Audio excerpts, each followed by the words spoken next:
Good morning, everybody.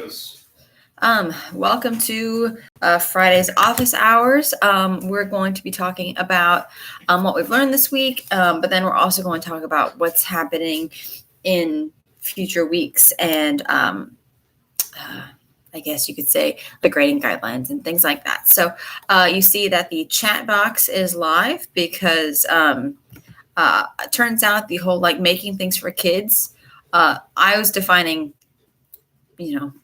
children as kids, and turns out that whole like can't do chat box with kids is like for videos for 5 and under, like preschool kids. So chat box is open, but you can still text me through mine if you have questions that you guys want to talk about. Let's talk about grading guidelines. So grades start next week, Monday. And so for our class, we're going to have 2 grades a week. One of those, and this is for all classes. I think it's 8 through 12, like all high school, I think junior high as well. It's going to be 2 grades per class per week. So one of them is a grade like based on accuracy, just like normal. And then 1 grade is based on completion. I'm still in the process of thinking how we're going to be doing that. I have a feeling that my exit tickets through the week, like I'll be doing 3 or 4 exit tickets that week. And you just download to go to the website. Yeah, I did try that. Okay. So you might need to get in on your computer. Okay. Well, I'm live on YouTube. Okay. So those exit tickets throughout the week, that's going to be our completion grade. So I'll post 4 exit tickets in a week, and you'll have to complete those for your completion grade. And then at the end of the week, we'll have some sort of like Google form that's basically covering all the material, some multiple choice questions, some fill in the blank and open-ended questions, and that will be our grades for the week. All grades are of equal weight, meaning like there's not major or daily. They're all going to be of equal weight. And I have a little bit of information about the about AP exams. Our AP exam will be 2 FRQs. I'm reading it now. One of them is going to be 25 minutes, and the other one is going to be 15 minutes. I have the date of them saved somewhere, so I'll be posting that out. But basically, it is going to be online, and once you start, you have, I guess, 45 minutes, because I think there might be a break in the middle. I don't know. I'll look. And you have to submit it. You have to submit it by then. If you do not submit it in that time, like your answers in that time, they do not accept them. And they said basically if they can tell that there's been cheating happening, that is not in your words, then they will cancel your scores and also report it to all the colleges that you have been submitting your scores to. But they did say that every colleges will accept all scores, meaning like there's not going to be some state school out there that's like, yeah, we're not accepting AP scores this year. It's like, no, you're going to be accepting it like you have every other year. Okay, so keep in mind, I have the chat box posted. So if you have a question as I'm talking about these grading guidelines or AP testing, please comment and say something. I'll be reading those out loud for the people that are watching this later, and I'll be able to answer that. Does anyone have any questions at this moment for grading guidelines? There will not be any final exam, is what we have been told. And my nose is running, which is fantastic. Okay, so there's a few of you on there.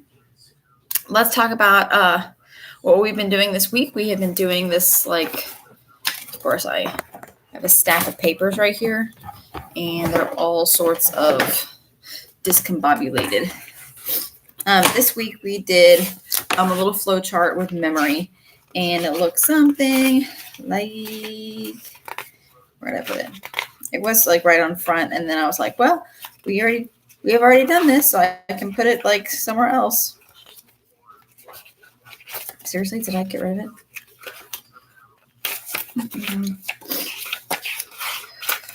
Whatever, it's on Google Classroom. I can just pull up a soft copy of it. Man, I can't find it.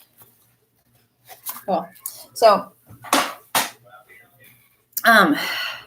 we talked about memory, short-term, long-term, and sensory. Well, not in that order. Sensory, short-term, long-term, and then we talked about the encoding, storage, and retrieval. There's kind of like 3 different blocks that kind of open up into like a different flow chart. So, hold on. I'm going to quickly get out of frame and blow my nose. But to do that,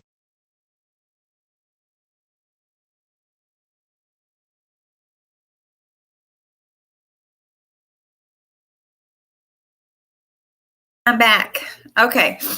This is super fun. Allergies are great.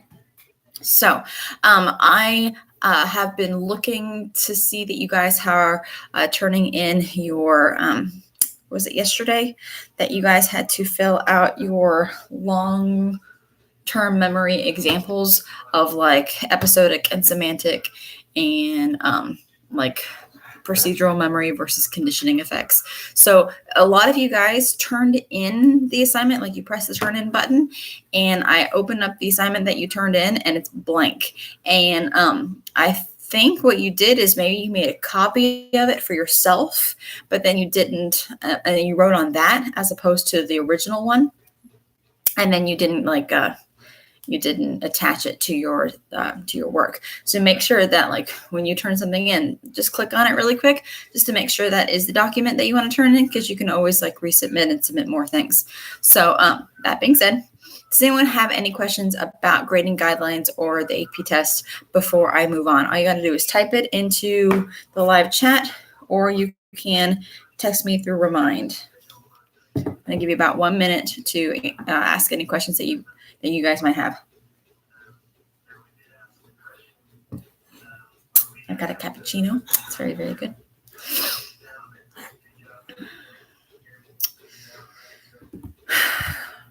Okay. Any questions, comments, thoughts, ideas, or concerns? I'm going to quickly pull up the work that you guys did this week in a different tab. And that way I can see. Oh, you did have a question. Okay, so this was one of those exit tickets. So yesterday you had a question. I cannot see it from your perspective because I'm a teacher and you're a student. When I posed that question, and it was like, what are something interesting that you learned this week, and what is something that you're going to apply to help your own memory type of thing? Could you see everyone's answer before you commented, or could you only see like the question and then once you answered, then everyone else's comments popped up? So there's a few of you, someone don't, be conforming to not typing anything. Just answer that question for me. Could you see everyone else's answer before you commented, or did it take a comment first and then you see everyone's answer?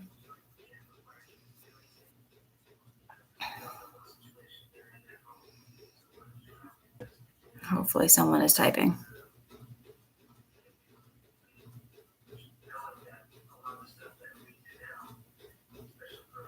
Okay. After you commented, you could see all the answers. Okay, thank you. Yeah, that's what I was hoping. I wasn't sure if that was accurate or not, so I wanted to make sure. Okay. So I'm going to post some questions to you guys out, and I want you guys to type in the answers, and we'll hopefully we'll go over some of the most missed concepts. Okay. So let's say, and I'm going to write the answer as I am asking the question. That way I can show my answer in case you guys don't get it. So let's say I'm a high school student, and I got a new locker assigned, and I go to that locker, and I'm standing in front of the lock combination, and gosh, I cannot remember my new code. The only thing that I can remember is my old locker combination from the previous year, which is obviously not going to work because this is a new locker. So if my I can't remember my new because my old one is interfering. What is that called?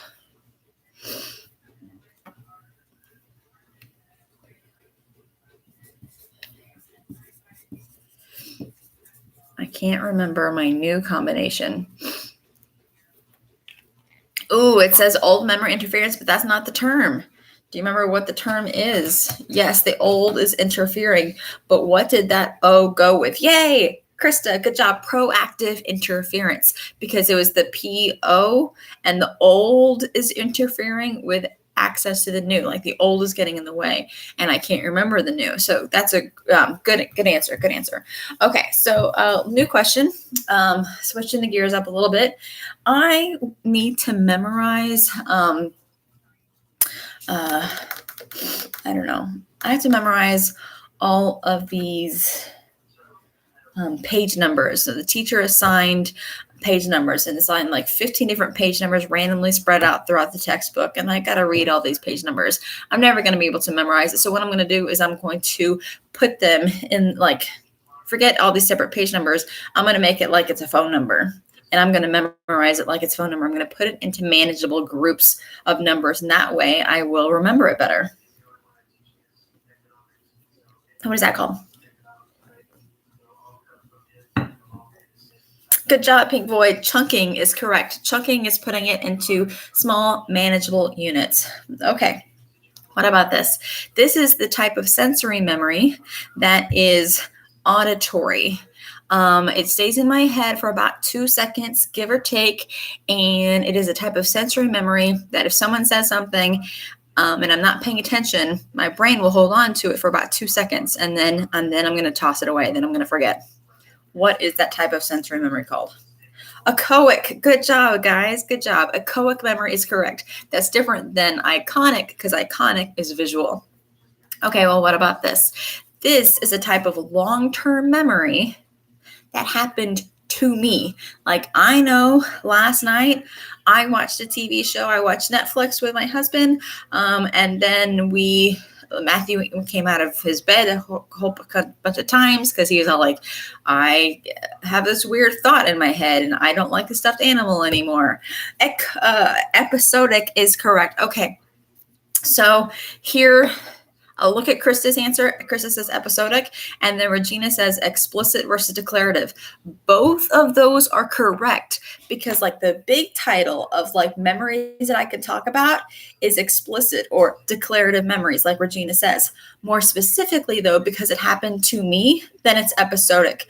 They're both correct, but the more correct one is episodic just because it did happen to me. Because you could also say explicit memories is like, hey, did you know that, what is something? Did you know the definition of episodic memory? That right there is, it's a school memory. It's like memory of knowledge and events that didn't happen to you. What is that one called? What is that one called? If it did not happen to you, but you can talk about it anyway. It's like facts that you learned in school. Semantic is correct. Semantic memory. Good job. Okay. Man, you guys are making me really think about these types of questions. Okay. How?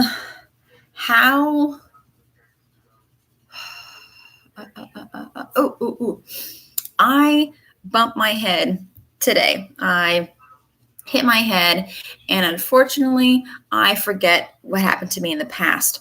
I forget my childhood. I forget what happened to me in high school. I forget my past. What is that called if I bump my head and I have no memory of past events? Retrograde amnesia. Good job, Regina. Retrograde amnesia. That's different than anterograde amnesia, and it's also different than retroactive interference. Retroactive interference is part of that PORN acronym, but retrograde amnesia is a type of amnesia, and I don't want you to mix the two up. I don't want you to think retrograde interference or retroactive amnesia. Those aren't, you can't mix and match. So it's retrograde amnesia. and retroactive interference, and those are two different concepts. I know that they sound similar, but they are two different concepts.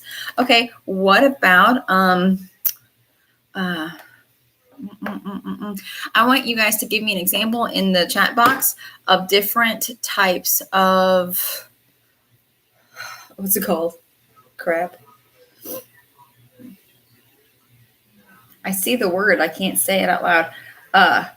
When you have, it's a memory device. It's an acronym. Okay, give me an example of an acronym in the chat box. It could be any acronym.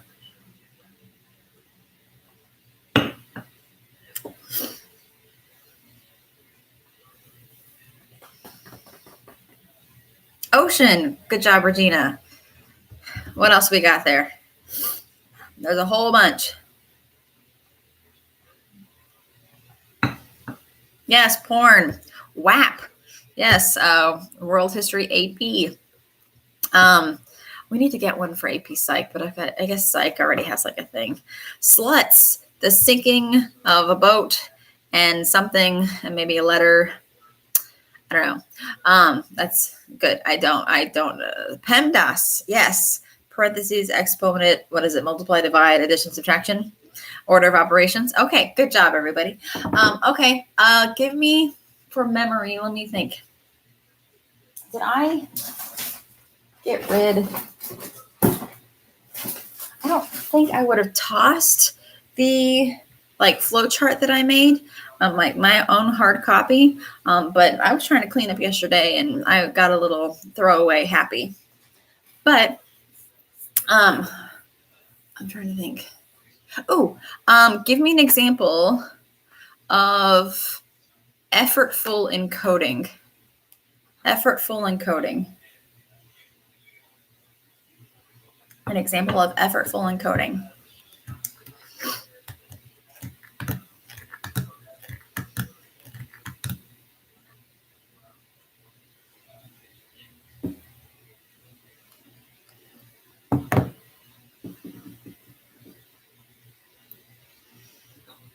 Studying, yes.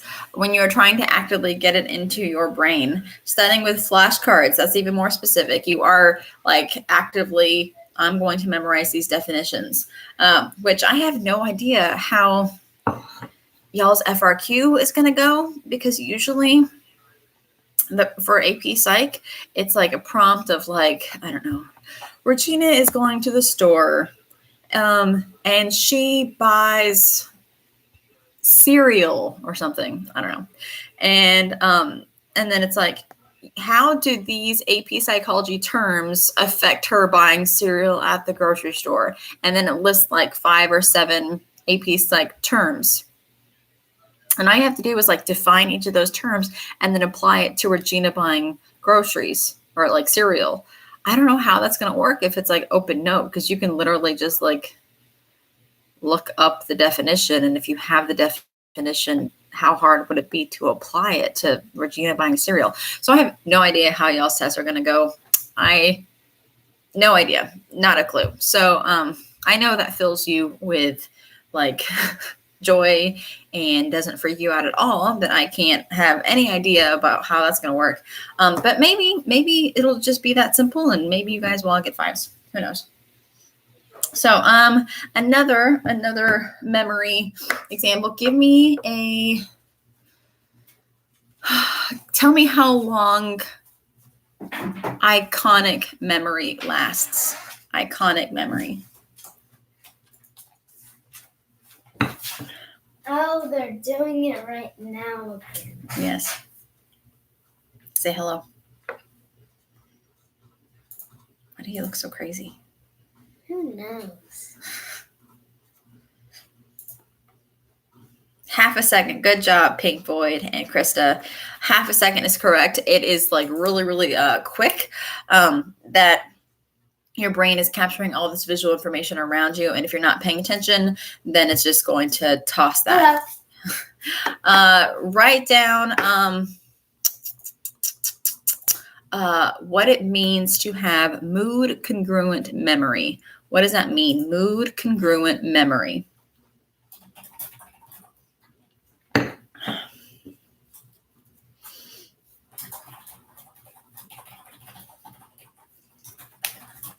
Yeah, what does that mean?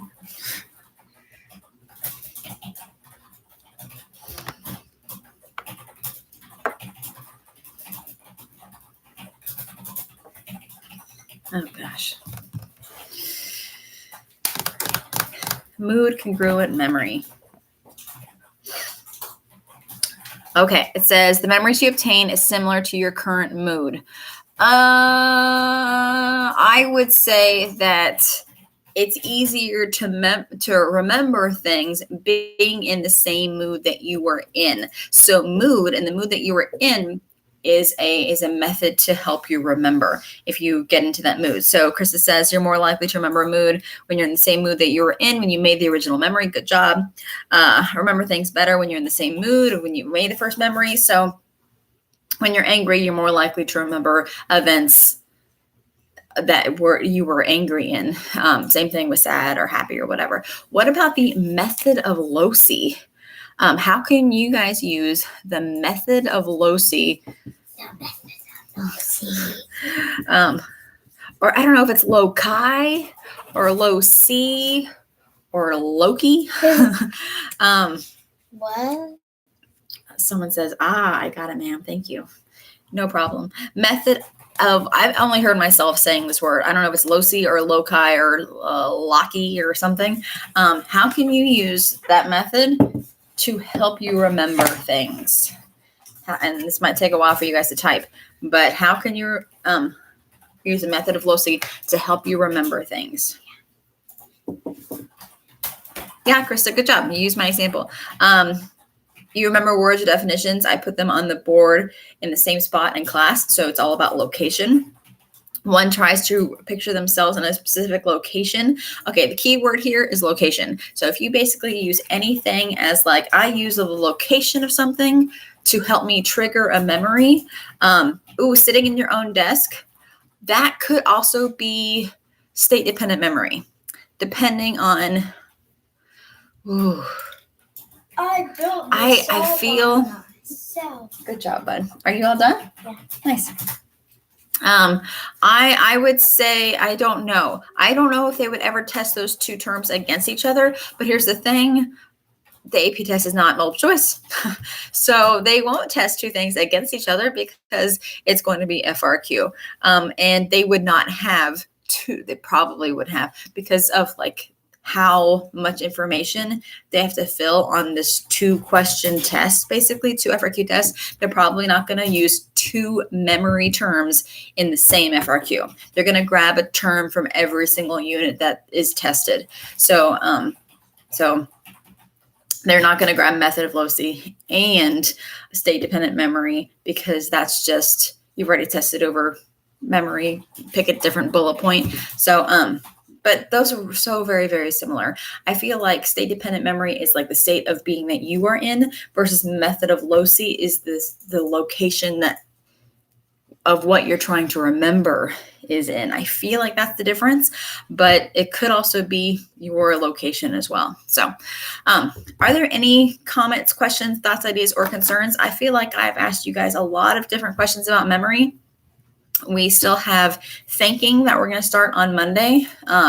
Thinking is probably, of all of cognition, I like thinking the most. And language the least, which is we're going to do 1 day of language. But we're going to do thinking next week, probably the very end of thinking, we'll do language. And then the week after we'll do intelligence. So, and then we'll start to review. Anyway, any questions, comments, thoughts, ideas, or concerns about memory, anything that you want me to clarify, anything that you want me to give an example of, or about how grades are going to work next week? I'll be sending out a big thing on Google Classroom where I'm going to lay out how the grades are going to work. And make sure that you guys are turning things in time. I've been getting a lot of notifications of like, so-and-so's turning something in. Well, when I get a notification, I get an email if you turn it in late. I get an email and a text message.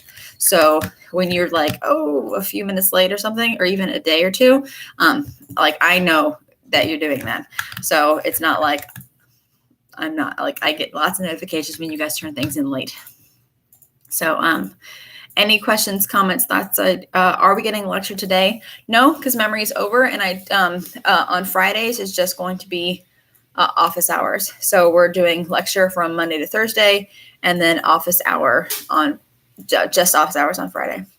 Can you give me an example of state-dependent memory? Yes. So state of mind could be like if you were caffeinated or not, or chewing gum, or sitting in different seats or whatever. So like if you chew gum while you're studying, they say that the state of being that you were in is going to be a trigger of memories that you made. So like if you chew gum while you were studying, you probably should be chewing gum and being that same state of mind when you take the test. Here's the thing though. You guys typically put yourself at a disadvantage because you might study with music in your bed. You're not going to be testing with music or in a bed. So you're already putting yourself in a state of mind that is going to negatively affect you when you take the test. So you need to be in the same, if you are drinking coffee when you're studying, you should be in that same state of mind when you are testing. And that's why I hate EOC and AP exams, because they take you literally out of the classroom that you made the memory and put you in the Lego gym or the LGI or something. And you're going to do poorly anyway, because you're out of the context that you learned it in. And so and I feel like it has a lot to do with also that location things. Like if you're in the classroom, you can be like, okay, she was standing here and she wrote this on the board and it was in this flashcard thing over here. But that's state dependent memory. It's different than mood congruent. Mood congruent is just about the mood, while state dependent is basically every other factor. Any other questions, comments, thoughts, ideas, or concerns? Okay. Like I said earlier, I'll be posting just here's how a week is going to go. And with exit tickets or whatever. And exit tickets are going to be, what's it called? Completion. While on Friday or Thursday, depending, I'm feeling like it's going to be Thursday. After Thursday's lecture is going to be the big graded for accuracy Google form over everything that we've covered. That being said, I'll close that Google form and you will not have access to it when I start office hours, because we'll be going over the answers in office hours. So if you haven't done it by that due date, you won't be able to when it comes to not the completion work. I'll probably have that open all week long, but for the graded assignment on Thursday, I will be cutting that off before office hours and you will not have access to do it. And it'll be a big zero there. Okay. Ms. Taylor, do you have any good mnemonic devices to remember Hermann Ebbinghaus? Oh gosh. No. Who emphasized the spacing effect and the serial position effect? Hermann Ebbinghaus, remember, he's the guy that locked himself in a hotel room in Paris and tried to memorize nonsense syllables. I feel like his last name is a whole bunch of nonsense syllables. Ebbinghaus is just I don't know, someone took some letters off of their refrigerator and threw it back on the refrigerator, and that's what stuck. But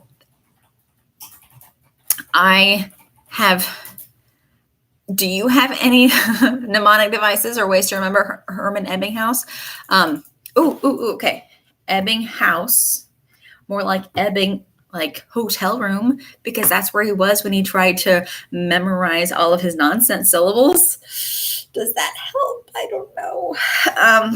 And that you have to space out memory, which kind of goes along with trying to memorize things. The more you space it out, the more you're going to remember. I don't know if that helps. I've just talked about, I've said the name Hermann Ebbinghaus 6 times a day whenever I teach it for now 10 years. So I just know it at this point, and it's hard for me to take my not knowing it out and try to look at it through fresh eyes. But hopefully that helps. Okay. I'm going to wrap this up. I will see you guys next week.